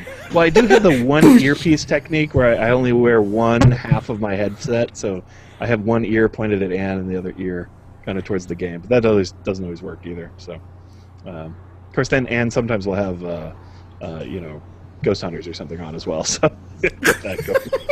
3 different inputs. It's a bit much for poor Siegfried. So I don't know. How about you guys? Do you have any special sound settings there, Jeff? The hardest part for me is my gamer girl and I play side by side, and we hate headsets. So we both have open microphones and speakers. So when we're playing in a group, basically I have to turn my speakers all the way down, and she has to turn hers further up, and we're just playing off of her set of speakers. Makes it really hard for me to pick out voices sometimes. That makes sense. Yeah. Push to talk will help you. Well, she has to squelch me because, I mean, other than the fact that it's fun, she, otherwise, if I talk, I come out these speakers into my microphone. It's bad. Yep. Right. How about you, Shubra? Do you have any special audio settings, or do you like the sound Pretty effects and much such? Those. If I need something background, I'll just turn on some music or something. Yeah. But I also make comments about the narration, like, they say something and I say something witty as a response, and everybody's like, what the hell is Sig talking about? Especially Anne, she has no, like, no. I say something about Clash Tars and, so. But, foul miasma? What is he talking about? Yeah. Dungeon Tate, look out. Yeah, so I'm always doing that, but most of my guildies don't listen to those things at all, so they have no idea what I'm talking about. All right, let's see. Deadlock writes in, and this was kind of an article. This was actually from the forums, and it was in my post, and somebody was talking about the difficulty of grinding out XP, and he was saying that grinding is actually, he thinks, pretty much optional in the game. Farming high XP minimum quests is definitely the most efficient way of grinding XP, but doesn't suit everyone. Luckily, you don't have to. To prove a point, for his 40th life, he decided to, 1, do every quest once and only once. He says, you have no idea how much pain this caused me to leave Shadowcraft after only 1 run, but those are the rules. 2, do challenges just once and try to get as many stars as possible the first time. XP bonuses that come with them. We skipped the Kobold Island challenges completely because they're a pain to do without a full party of arcanes to keep the crystals healed. 3, tag each explorer for each wilderness area on a single run. Check for rares, but do not reset or repeat to try to get them all. Just pick up whatever slayers you get in the process. 4, not drink any XP pots, not even the ones you get from Housecath challenges or turning in Eberron Dragon Shards. Now, both myself and my regular TR buddy have a Greater Learning Tome from the Master of the Underdark expansion. Menace of the Underdark, I mean. I'm a VIP, but he isn't, so I also get the 10% XP from that, but he didn't. As a VIP, I get all the volumes of the Monster Manual, but he's missing at least 1, I think, so didn't pick up more than 1 more XP from Monster Manual in the process than he did. The end result was that we both reached level 20 without having to repeat a single quest, just by doing the Elite Streak. We ended up banking levels and ended up having to avoid wasting XP, which unfortunately meant we didn't get the Elite Streak bonus for some quests. We skipped the Lords of Dust change completely and just came back to do it on Epic because the Epic XP is so good. Probably half the raids we didn't have a party for at level, so we skipped those too.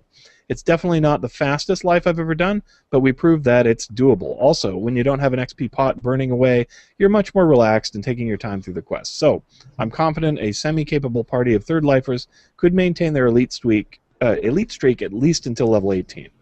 I'm afraid grind is 100% optional. You might be missing an adventure pack, but that's something that you can fix. So, I agree. That's pretty much how I TR. Might be why it takes me a year to TR a character sometimes, but I very rarely repeat quests. Every once in a while we'll repeat Shadow Crypt maybe and Tears of Drakon. There's a couple that I like running that are kind of fun, and then we'll repeat them a couple times. But generally speaking, just cruise through, and we do each quest once on Elite, and that's about it. So this is my gamer girl and I do about half our TR lives pretty much like. I mean, we use the XP pods, which he does, which he does not. But other than that, we're basically doing everything he's got going here, not repeating stuff, just going through the thing once. It takes a long time though.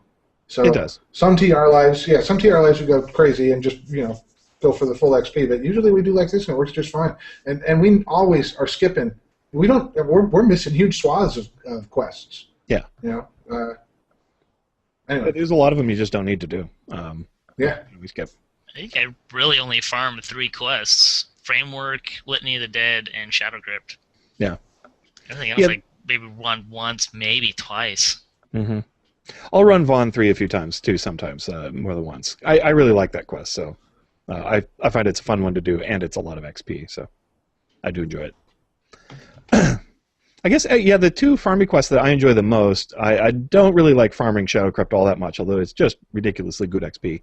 But I do like doing Vaughn 3 and Tears of Drakon multiple times, just because I guess I kind of like that you pick up a lot of XP as you go through the quest, not just on the end of it. So for whatever reason, that always feels pretty rewarding. The thing that Framework, or the thing that I mentioned, they're all kind of like at points where the content around them is not as viable to run, or it's harder to find people to run for, or it's like the Restless Isles way out on the boonies, or stuff like that. So there's definitely some points where I've decided to rerun stuff just because everything else is boring or not fun to do. And so like we avoided the shadow quests on our own TRs. We played them with the other TR group because they are really good XP, but we're like, with just 2 people, those are really boring, so we'll skip them. Yeah. Cool. All right. Well, let's see. In other gaming news, we got a little bit of that as well this week. The next Borderlands 2 DLC, which we talked about a little bit last week because we're excited to do it. It's a D&D campaign with Tiny Tina. Tiny Tina's Assault on Dragon Keep. Apparently, it's going to come out June 25th for about $10. So, I don't know. Highly recommend that. It looks like a ridiculous amount of fun. Yeah. If you're on Steam, hit me up. I'll play. play. I love this game. my Steam ID is Ann Trent, so it's not that hard to find. Cool. And unfortunately, you'll have to play with me too, usually. So it's all right. And it's pretty good at Borderlands. I'm okay. I have my moments. I'm just like, I can almost kill it. I'm just gonna stick in. Oh, I died. I almost had him. Jeff, you have Steam as well, don't you? I do. Although so far I only use it for Civ 5, but yeah, I have it. Okay, cool. All right. I tried looking you up the other day, so I couldn't find you. So I don't know. I'll try again. Yeah, people can always friend me on Steam and stuff, but I use Steam all the time, but I don't pay a lot of attention to the social features. So if I didn't notice your friend request, well, I'll find it someday. It happens eventually. But I do find it curious to see what other people are playing, what kind of games they're into. So yeah. I use Steam because it's the only way I keep in contact with my brother, which is kind of sad because we don't even call each other. Well, it's just like, oh, hey, it's my brother. He's online. Like, okay, there you go. And they do see what old DDO guildies are playing. We have a few people we used to really love playing with, but quit the game. But I can kind of follow them virtually in their gaming exploits to find out what else they're playing, which is kind of fun. All right. Neverwinter has officially launched on June 20th, so that is up and live, and you can play it. It's a free-to-play game, so just download it, and away you go. I would say most DDO loyalists don't like it all that much because it's not very D&D-like, and it's not very character-driven. But a lot of people are playing it, so worth checking out. Like I said, didn't hate it, didn't love it, but it was there. It's D&D. I'll support it. Ish. It's D&D.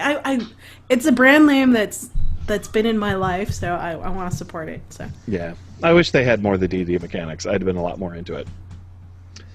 Retro D&D video games. Chronicles of Mysteria, a full re-release, warts and all, is out. You can get that on Steam. I think it's $14.99. Yeah, so $15. And if you like the old side-scroller beat-em-ups, Chronicles of Mysteria was actually not just a D&D game, but one of the better side-scroller beat-em-up games. It actually had some character-building, role-playing elements, and money that you could spend on shops as you went through the game. Cool stuff like that. So it's actually quite a lot of fun. I wouldn't say it follows the D&D rules at all, but it does kind of follow the spirit of it as an arcade game. So I thought it was neat. Have any of you guys played that? Maybe. That's going back pretty far, though. Yeah. How long ago was? I think it's probably like. I think it's a early '90s game. Early '90s, yeah. I remember seeing in the arcades and playing the. Kind of like Golden Axe, that sort of a game. Yeah. I played a lot of Golden Axe. Yeah.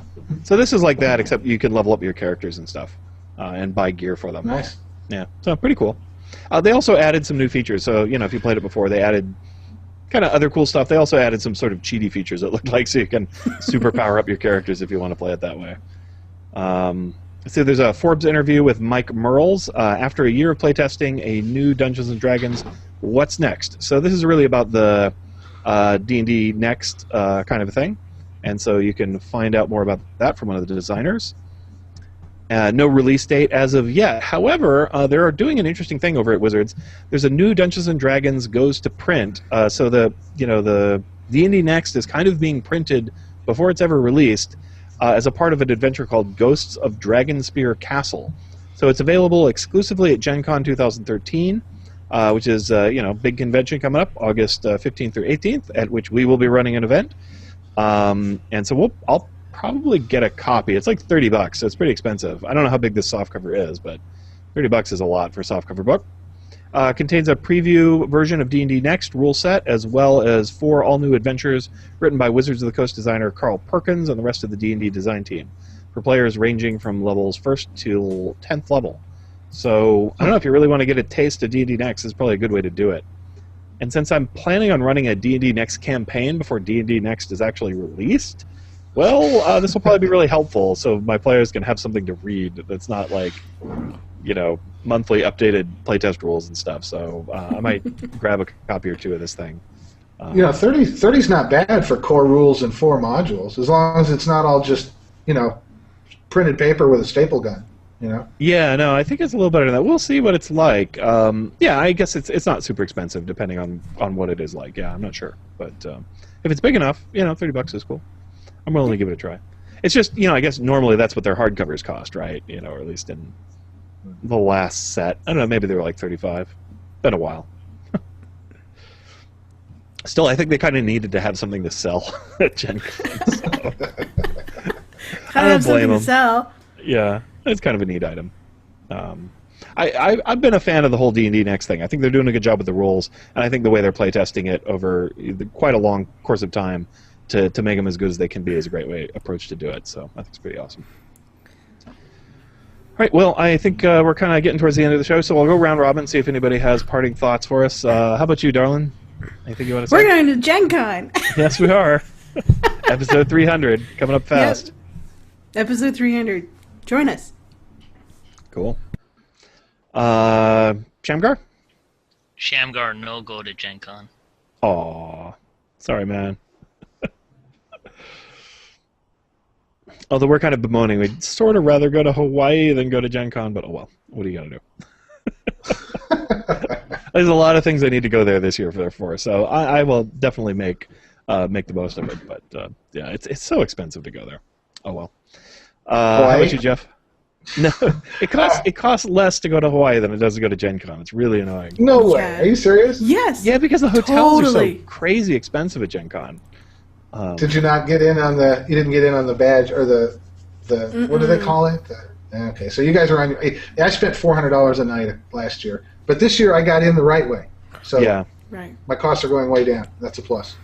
I did have a thought. Oh, Kobe, I'm still not rapping for you. I'm still not, but I should have something for you next week. So I hope you've got your segment about done, because next week, you owe me. You'll see. We will be going to places where no man has gone before, at least no DDOcast. All right. Well, I think that'll be about it. Big thanks to Ann and Jeff for joining me on the podcast, and Shamgar as well. Thank you very much, sir, for coming on. And big thanks to our DDOcast contributors. Ludwig, I know he has something in the works for us, so we should hear that pretty soon. Maybe it'll be in time for DDO Radio, which is going to be my special episode I'm going to put together. Thanks to everybody who listens to the show, all the folks who supported the player's design Player's Choice Design, very much appreciated. And to Turbine and Wizards for making a great game and listening to the fans. Good job, guys. So if you want to be a part of the show or just say hi, you can call us at 707-DDOcast or email us at ddocast@gmail.com. Until next time, may all your attack rolls be crits, all your chess level appropriate, have fun, and don't forget to read Patrick and Jeff's blog.